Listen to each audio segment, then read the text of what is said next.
So we are in the next chapter, and the next chapter is another sound producing instrument. Remember, in this part of the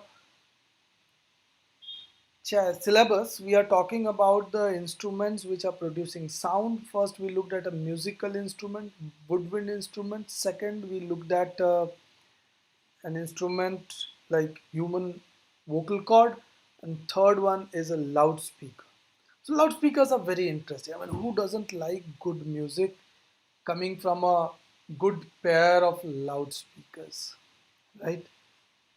I mean, if you go to buy a TV, music system, etc., etc., the very first thing that you will try to figure out that how does it sound. If you buy a headphone, Bluetooth headphone, etc., your sibling, brother, parent, anyone who has bought an headphone, you have bought a headphone, the first thing we do is connect it to our favorite song and try to listen. How does it sound? So that's a very interesting topic. I hope when we cover this physics, when we finish this chapter, we will understand at least a few things about loudspeakers, their functioning, their working, and if above all we will be wise enough to make better selections in our next purchases which we will do. So we are today I'm going to give you an introduction to loudspeakers. I'm going to talk about general introduction, loudspeakers as transducers, and most popular type of loudspeaker, that is a dynamic loudspeaker. I'm going to talk very briefly about it. So typically loudspeakers are everywhere. Loudspeakers can be used directly live, or they can be used from a system. So for example, here is the rough sketch of a situation where it is a direct live. Somebody is talking on, somebody is singing, talking on a stage. The microphone picks up the sound signal, amplifier amplifies, and loudspeaker immediately gives it to the larger sound. The second particular option is you get it from a recording. So what is shown over here is a tape recording. Remember, throughout 1980s, 19 mid 80s, 1990s, and 19 early 20s, like around 15 to 20 years, there was the period when the tape recording were very popular. So everything, at least in India, in Western countries, it was popular in from 70s onward.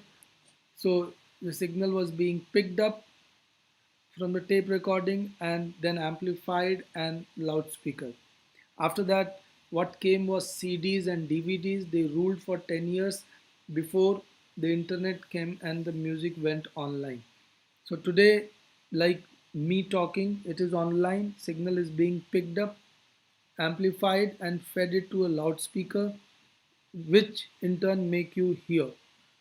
Basically, loudspeaker is a transducer. Now, what exactly is a transducer?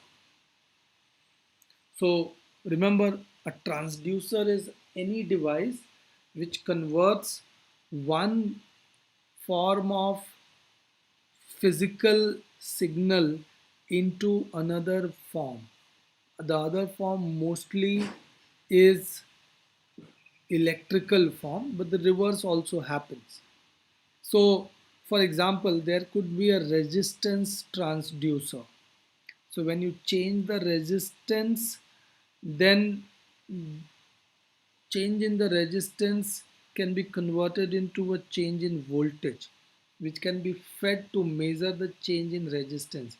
This is done by electronic thermometers, where you hold the tip, the resistance changes quickly because of the temperature, and that changes the reading on the scale. You can have pressure transducers. You increase the pressure, the reading would be shown. You can have uh, different kinds of transducer everywhere. So here loudspeaker is that, in that sense, is a transducer. It converts electrical energy, typically the current, into a mechanical longitudinal waves that is called as sound. So it converts electrical to mechanical vibrations. We call it as pressure waves. Speakers, typically, if you have seen, the low frequency reproduction happens by the speakers which are very large. They are called woofers. I'm going to talk in a while. Why is it so? And the high frequency speakers are smaller in size. They are typically referred as tweeter. So there are different types in which they can be formed. They can be conical shape, diaphragm shape, etc., and even horn type radiators. So there are different shapes. This is a graph which is the kind of a holy grail in loudspeaker design. Volume of air moved by a loudspeaker as a function of sound power and frequency. So this is the graph. You will find that very interestingly for a given power. For example, I take zero point 0.1 watt. So for a given power, if you want a high frequency output, then you have to move very little air. Okay, but at the same power level, if you want to produce a low frequency output like 50 hertz, then you have to move large volume of air. This is the fundamental restrictions on all the loudspeakers.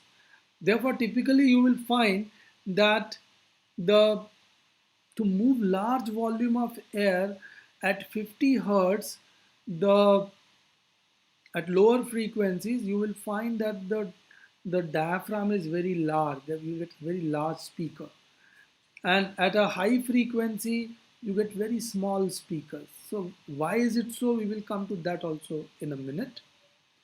But I'm producing a diagram, a split open diagram of the most common type of loudspeaker that we experience in our day-to-day life. It is in our music systems, in our headphones, normal radio, transistors, everywhere. So this is typically acts in a very straightforward manner. The key is a magnet here. You have a very strong and permanent magnet. So if you ever take another iron object close to a speaker, you will find that it will stick. So that is what it is, because of this magnet. Now in this magnet, this is a split open diagram. In this magnet, there is a small coil here. This is a coil, one wire goes around, coils, comes out on the other thing, and it is kept in such a way that it is in the uniform magnetic field portion of this magnet. It is also called as Weiss coil. And then what we use here is something called as Faraday's laws. So when you remember Faraday's law, Faraday's law of electromagnetic induction. So Faraday's laws of electromagnetic induction say that if you move a magnet, then an EMF and the current is induced in the coil, because the flux linked with the coil changes. Now we revert it. And what do? We say that we change the current, and that will make the magnets to move. But here magnet is steady. So what happens is you change the current in the coil and the coil starts fluctuating. So coil, as you pass the current through the coil, and remember it's an AC current, it's a audio current, the coil will start fluctuating at the same frequency of the audio, and these fluctuations, by using this spider, they are connected to this larger cone. So these fluctuation will move the cone back and forth, and as the cone moves back and forth, the cone drives the air mass in front into a series of compressions and rarefactions, and that gives out what is called as the longitudinal sound waves. And that's how this entire process takes place. I repeat quickly: a strong and fixed magnet, a coil which is movable, pass audio or the AC current, it will start fluctuating, uses Faraday's laws of electromagnetic induction. These fluctuations are connected to a spider net, and which is connected to a cone. So the cone also starts fluctuating. As the cone moves back and forth, it drives the air into series of compressions and rarefactions. And that's how this entire thing works. Here is the cross section. This is the magnet. You will find this is the voice coils cross section.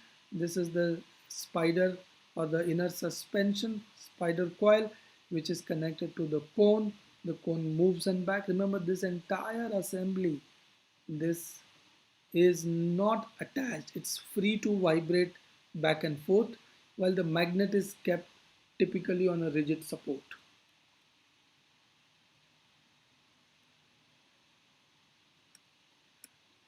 Large cone has better radiators at lower frequency. So the reason is that if the cone size is very large, cross section is high, it will push a lot of air back and forth.